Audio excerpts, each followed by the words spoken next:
estudantes do 5º ano e hoje estamos aqui para mais um podcast Os Protagonistas do Futuro. Olá, eu sou Leonardo Marques do 3º ano e estamos aqui com a Maísa Matos do EMOPA. Olá, bom dia. Meu nome é Maísa e é um prazer estar aqui. Maísa, o sangue ajuda no repouso de doenças? Não entendi. Eu não entendi a pergunta. O sangue ajuda no repouso de doenças? No repouso de doenças? Sim, ajuda muito. Existem várias doenças e o sangue, os hemocomponentes, eles são essenciais quando você vai fazer cirurgias. Tem muitas doenças que são tratadas com hemocomponentes, como o plasma, plaquetas, hemácias. Então, ele ajuda muito em muitos tratamentos. Quem doa e quem pode doar o sangue? Quem doa, geralmente são pessoas que estão saudáveis, estão bem de saúde. Então, o primeiro critério para você doar é você estar bem de saúde, você estar se sentindo muito bem de saúde, tá? Então, não estar fazendo uso de algumas medicações, não ter algumas doenças. Então, para você doar, são aquelas pessoas que estão com um critério clínico saudável. O sangue prejudica a saúde ou ele ajuda? Ajuda. O sangue ele é extremamente importante no nosso corpo. Ele transporta oxigênio, ele filtra todas as impurezas do nosso corpo. Então, ele é extremamente importante para o nosso bem-estar. O sangue prejudica os órgãos do corpo. Se você produz um sangue, se você tem alguma doença hematológica, né, esse sangue ele vai estar, muitas das vezes, prejudicando. Tanto é que você precisa fazer tratamentos para que melhore a sua condição. Existem muitas doenças hematológicas, como anemias, né? São doenças que, clinicamente, as pessoas precisam estar fazendo transfusões constantemente, porque o sangue ele é extremamente importante para o nosso corpo. Ele é um órgão vital, né? E que a gente precisa, se não tiver com o nosso sangue saudável, precisa estar tratando. E o sangue? Sim, com certeza. Ele que faz o funcionamento normal dos nossos órgãos, né? Ele filtra várias impurezas do nosso corpo. Então, ele é extremamente importante. Fortalece a imunidade, a sua imunidade. Então, quando a pessoa está bem de saúde, ela está com uma imunidade boa, isso quer dizer que o seu sangue também está trabalhando na sua função normal. Continuando com o sangue, o sangue, né, ajuda na alimentação e digestão do que tenha consumido? Não necessariamente, mas o sangue ele corre no nosso corpo, nos nossos órgãos, né? Então, específico da digestão são os órgãos da digestão, que é o estômago, o intestino, e, obviamente, os rins vão estar filtrando todos os líquidos. Então, obviamente, eles vão estar auxiliando, sim, porque ele fortalece todos os órgãos. Então, o sangue, se você tiver uma doença, tipo assim, que prejudica muito a sua saúde, o sangue ele pode ajudar? Você tem que saber assim, que tipo ele tem critérios.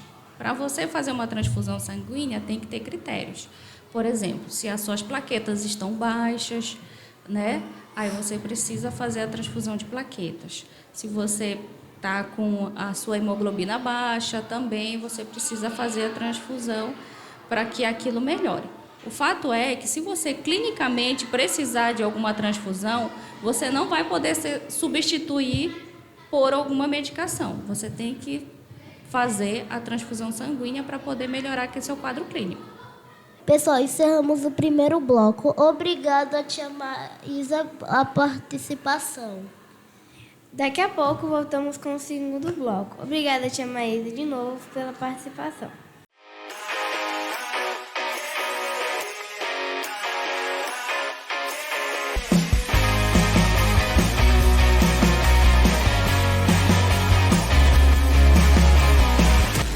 Olá, bom dia. Meu nome é João Fê e eu vou começar o terceiro bloco do protagonista futuro.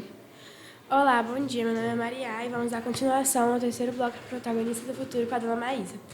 Para a senhora, qual é a importância de doar sangue, tirar sangue? A principal importância de doar sangue é que você vai estar salvando vidas. É um ato, que a gente diz, é um ato silencioso que vários heróis, heróis fazem, na qual o principal objetivo é salvar alguém. Né? Então, quando você doa sangue, você tem a certeza que você está dando esperança para que alguém continue, né, com seus projetos, com seus planos, com sua vida. Então, a maior importância de todas é isso. Como você doa o sangue para, que precisam, se necessitam do Isso. sangue? Quando você doa, né, você vai... Esses hemocomponentes ficam aguardando no setor de distribuição para serem solicitados pelos hospitais. Então, o Hemocentro Regional de Marabá ele atende não só Marabá, mas como a região Carajás inteira. Então, todos os dias chegam solicitações, né, desses hemocomponentes para hospitais, agências transfusionais, que atendem esses grandes hospitais da região. Né? Então, você, no caso, doa, tendo a certeza de que esse hemocomponente vai chegar a alguém que precisa. Eu deixaria de fazer tatuagens, essas coisas, para doar sangue? Pode. Quem faz tatuagens, outros procedimentos estéticos, eles podem doar sangue. Só que precisa ter um tempo, né? Precisa aguardar um tempo, que esse tempo é de 6 meses, para quem fez tatuagem, micropigmentação também, maquiagem definitiva. Quem fez botox, esses outros procedimentos, 30 dias de espera.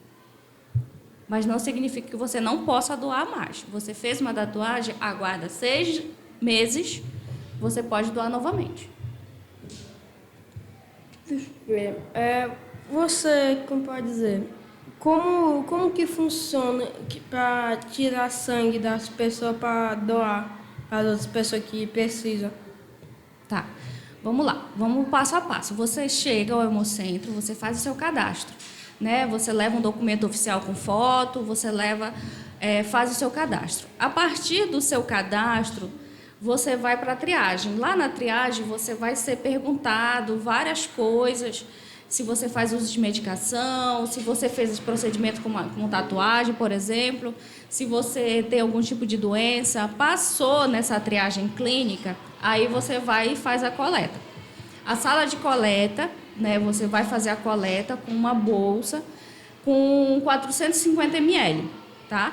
Essa bolsa você vai coletar em no máximo 15 minutos. Normalmente uma doação dura em no máximo 10 minutos. Mas você não conseguindo, no caso, completar os 450 ml, o tempo limite é 15 minutos para você estar doando, tá? Então, a partir de que você doa, no máximo em 15 minutos, mas geralmente os doadores enchem a bolsa em 7, 8 minutos, e aí você fica um tempo lá para ver se você está bem, tá? Assim, deitadinho, né, para ver se você está bem, se você não tem nenhum tipo de intercorrência, uma tontura, alguma coisa. Estando bem, você sai da sala de coleta e vai fazer um lanche, tá? Esse lanche é realizado, né, no final de todo o processo da coleta. Tá. Então, o processo da coleta é esse: recepção, triagem, sala de coleta e depois o lanche. Tem tipos de sangue, né, grupos sanguíneos que não podem transferir sangue para outros, né? Você saberia me dizer quais são os grupos sanguíneos que não conseguem transferir sangue para outros grupos? Existe o O negativo, que ele só pode receber O negativo, tá? Aí temos os doadores universais, né, que o O negativo é um doador universal, assim como o O positivo, ele pode doar praticamente para todas as tipagens, menos para o O negativo. né? Então, de acordo com a sua tipagem, seu RH positivo ou negativo, aí você pode estar doando para algumas classes. O doador universal é o O negativo. Ele pode doar para qualquer um. Sou negativo. Você é o O negativo? Então, espero que você futuramente seja uma doadora. Nós temos lá no Hemocentro um manual chamado Doadores do Futuro, que é uma revistinha na qual a gente faz algumas brincadeiras com crianças a partir de 6 anos, né, de 6 a 12 anos, para que elas possam ser incentivadas desde da sua infância para perceber a importância de ser um doador. E quando completar 16 anos, que é a idade inicial para você se tornar um doador, quem sabe vocês não se tornem. E é muito importante essas tipagens, principalmente essas tipagens que são universais, serem doadoras. Desde criança, você quis ser, como pode dizer, pegar o sangue das pessoas e doar? Eu não sei como é que se fala. Tipo doador, não tem? Uhum. Eu sou doadora desde 18 anos. Então, eu tinha 2 metas para fazer, né, quando eu completasse 18 anos, que era tirar minha carteira de trabalho e também me tornar doadora de sangue, né? Eu fiz as 2 coisas e me tornei doadora de sangue desde dessa época. Então, para mim, assim, eu sempre gostei muito de estar nesses movimentos, de ajudar as pessoas. Então, essa é uma das formas de você estar ajudando alguém que precisa, naquele momento que está com a saúde debilitada, a dar uma esperança, a dar uma nova chance para aquela pessoa, para que ela conclua os seus planos, os seus projetos, para que ela retorne para o seu seio familiar. Então, é muito importante ser doador. Então, a gente começar a incentivar a falar sobre isso desde a infância é muito importante. Então, quando você se incentiva, no caso, né, você acaba incentivando os seus amigos, a sua família. Então, muitas das vezes, você falar isso para os seus pais podem incentivá-los eles também a se tornar, quem sabe, doadores de sangue. Eu vi que você trabalha na Hemopa, né? Sim. A senhora já trabalhou em outros lugares, assim, de doar sangue, essas coisas? Não, o Hemop é a minha primeira experiência na saúde, né? Antes eu sempre trabalhei em outras organizações, mas eu tinha uma grande vontade de entrar e conseguir. Então é a primeira vez que eu estou atuando. Estou há 1 ano trabalhando lá, né, no Hemopa, e para mim é uma grande satisfação estar conversando com vocês, participar de palestras. Quando a gente vê o Hemocentro lotado, muitas bolsas sendo coletadas, a gente acaba vendo que aquilo ali vai impactar a vida de alguém. Vai, de fato, né, dar esperança para alguém que está lá necessitado, no hospital. Você, como pode dizer,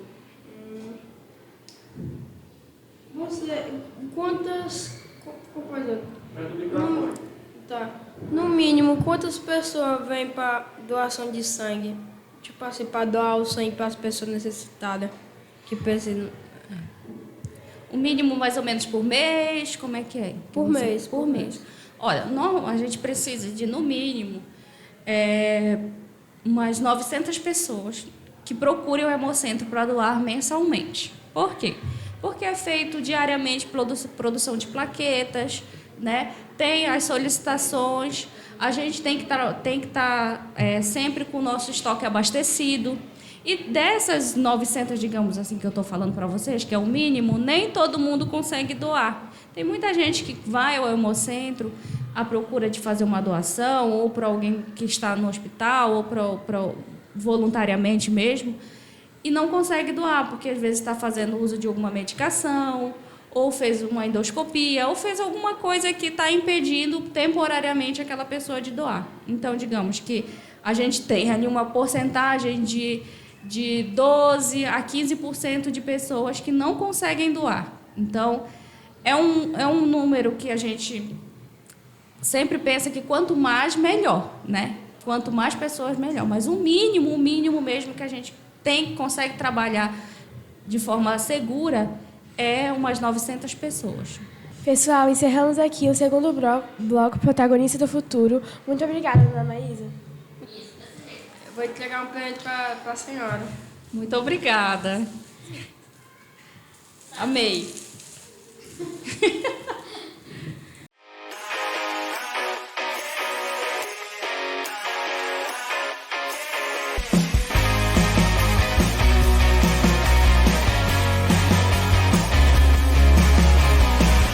Olá, eu sou a Lavínia. Estamos voltando com o terceiro bloco do podcast Protagonista do Futuro. Olá, eu sou o Davi e a gente agora vai começar entrevistando a Maísa. Qual a quantidade máxima de sangue que pode ser doada uma só vez? A bolsa, a volumetria dela ela é de 450 ml. Então, toda vez que você doa 450 ml. Mas as sorologias e testes que são realizados totalizam em torno de 515 ml. E quais são os critérios de elegibilidade para que uma pessoa possa doar sangue? Tá. Para doar sangue, você tem que estar bem de saúde. A faixa etária é a partir de 16 anos, sendo que 16 e 17 você precisa estar com uma autorização dos pais, tá bom? Precisa pesar mais de 50 quilos. Precisa estar bem alimentado, estar bem descansado, né? E apresentar um documento oficial com foto, né? Posterior ao cadastro e esses critérios básicos, você vai passar pela triagem. E lá na triagem terão outras perguntas clínicas para saber, investigar se você tem algum tipo de alguma doença, se já teve alguma doença que pode estar impedindo você de doar. Vai fazer a aferição de pressão e o teste da hemoglobina, um teste rápido de hemoglobina, né? E a partir dessas perguntas, você vai ser classificado se você pode ou não doar sangue. E aí, se você não puder, e se for uma inaptidão temporária, por exemplo, você também será informado quanto tempo você vai ficar. Por exemplo, você fez uma endoscopia recente, aí você vai fazer, só vai poder doar daqui a 6 meses. Você fez uma tatuagem, também só pode doar daqui a 6 meses. Aí você vai ser informado a data que você pode estar procurando novamente o hemocentro. E quais são os protocolos de segurança seguidos durante a coleta de sangue para garantir a saúde do doador e do receptor? Todos os materiais eles são descartáveis, né? Então, por isso a gente não tem chance de contaminação porque você está doando. Então, todos os equipamentos já são descartáveis.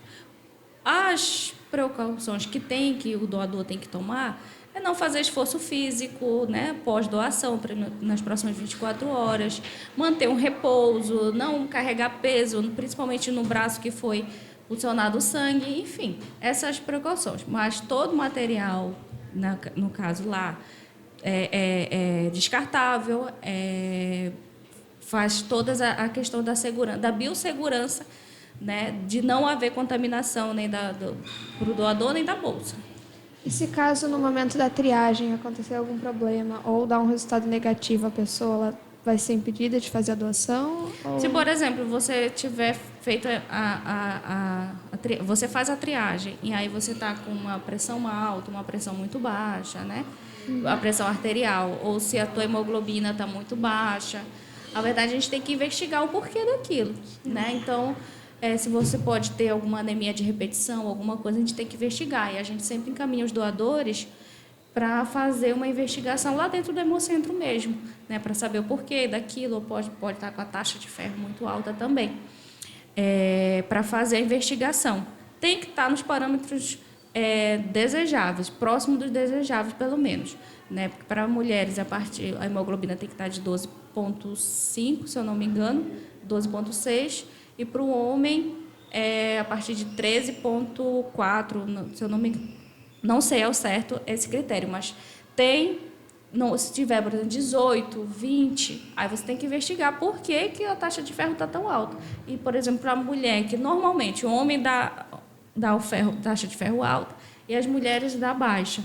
Aí, por exemplo, 8, 9 para as mulheres, a gente tem que estar investigando o porquê daquilo, para saber. Aí a gente oferece esses exames também complementares para investigar, para saber o porquê daquilo, lá no Hemocentro.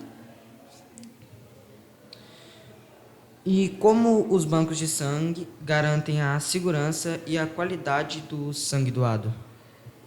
Olha, primeiro que o sangue ele só pode ser liberado para distribuição em hospitais se ele passar pelos testes sorológicos, né? Passa pelos testes sorológicos, faz exame para saber se você não tem traço da anemia falciforme, se tem alguma alteração celular no teu sangue. Se for feito, aí o sangue sai da sala de coleta, ele fica nessa sala que fica aguardando a liberação desses exames, né? Liberou os exames, não deu nenhuma reação, né? Não apresentou nenhum reagente, aí sim que a bolsa vai para o setor de distribuição. E lá ela fica aguardando.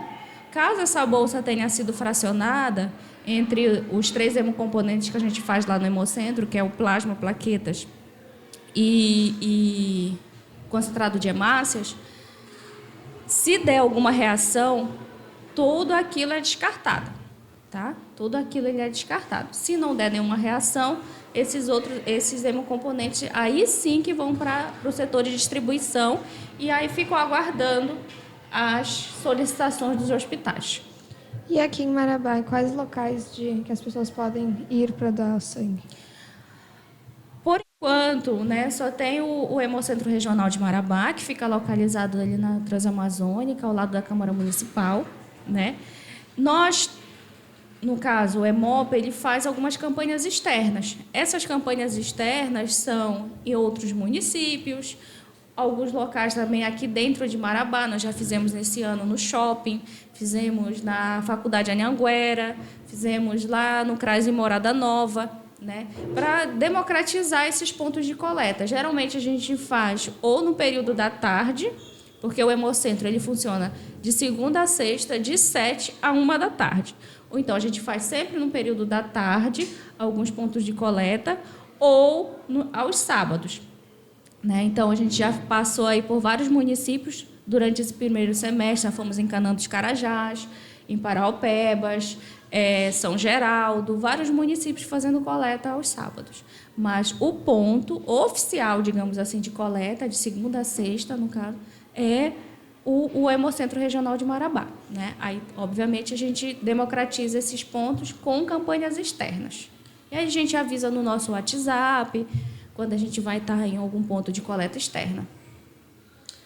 E qual é o papel do Hemocentros na coleta e distribuição de sangue? Corta aí. Qual o papel do Hemocentro? Uhum.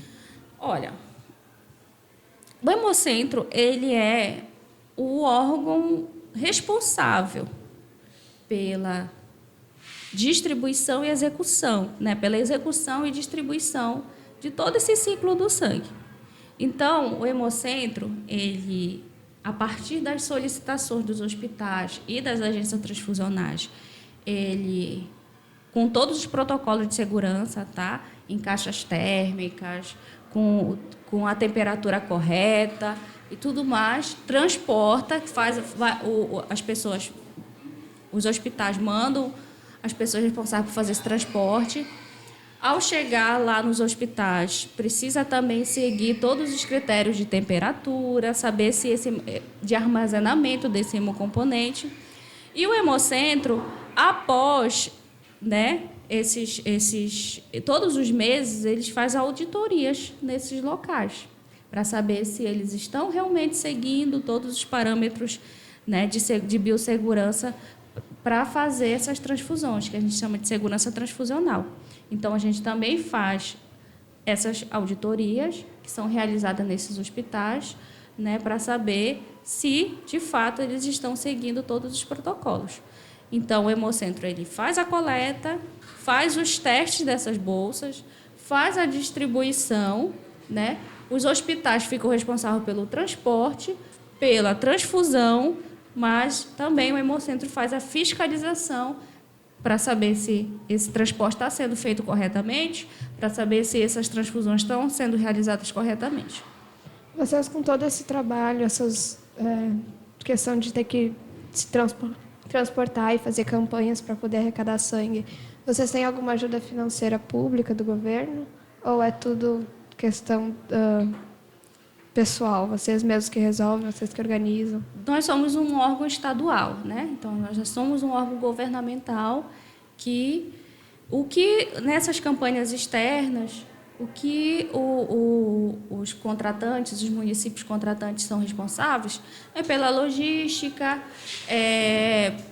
pela alimentação dos doadores lá nos postos de coleta, mas é como se fosse algo mínimo, né? A gente leva todo o material, a gente leva as cadeiras de coleta, todo o material que é necessário, as bolsas, tudo no caso, custeado pelo Estado. No caso, o Hemocentro leva e os contratantes eles precisam dispor. Tem locais que a gente precisa ir um dia antes, aí tem que ter a hospedagem dos funcionários, né?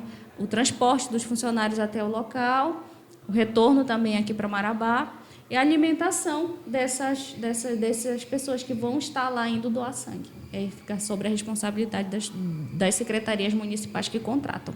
Bom, pessoal, finalizamos mais um podcast Protagonistas do Futuro. Obrigado, Maísa, pela sua presença. Obrigada, Maísa, pelas informações, pelos ensinamentos que você trouxe a gente e que a gente vai compartilhar com todo mundo. Eu que agradeço pelo convite e me coloco à disposição sempre.